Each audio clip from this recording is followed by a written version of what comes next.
מבקר המדינה מתח בשבוע שעבר ביקורת חריפה על שר הבינוי והשיכון אריאל אטיאס ועל שר הפנים אלי ישי באוזלת ידם בטיפול בנושא חיזוק מבנים כנגד רעידות אדמה.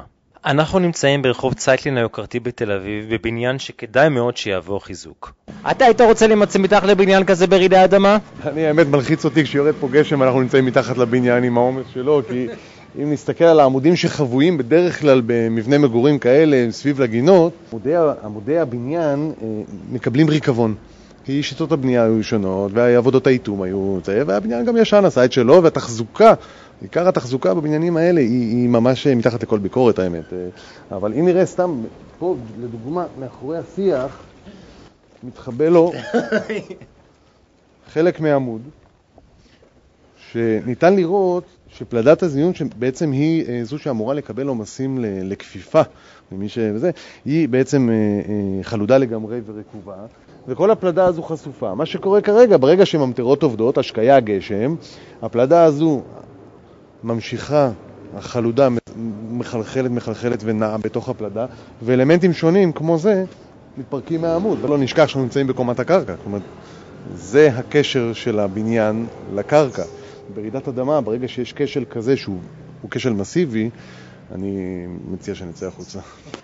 להערכתי בניין כזה לא ישרוד ברעידת אדמה חזקה, מכיוון שהבניין הזה תוכנן לפני 1975, ולכן הוא לא נבנה על פי התקנים 413, שזה התקן לרעידת אדמה.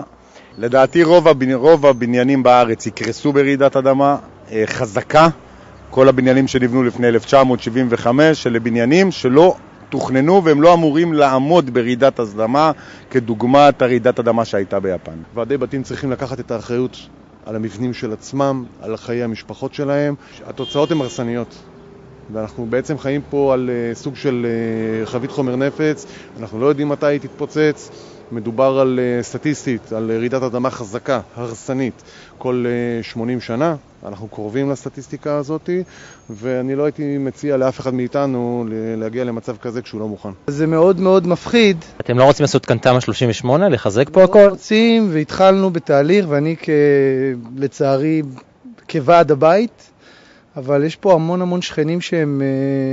הבעיה זה לא, עוד לא הגענו לבעיות שקיימות מהעירייה, אלא זה עדיין סכסוכים בין שכנים. אני חושב שפשוט לא צריך לתת שיקול דעת לשכנים, אלא שיבוא איזה אדם, קונסטרוקטור או אדם שמבין ויגיד, במידה ובאמת זה נכון, יגיד הבניין הזה לא מיועד למגורים או מסוכן או חייבים לעשות משהו, ואז יחייבו את הדיירים, את הבניינים שבאמת הם בניינים מסוכנים, יחייבו אותם. לא לתת שיקול דעת לדיירים. הדיירים בכל אחד, חלקם הגדול לא גרים פה.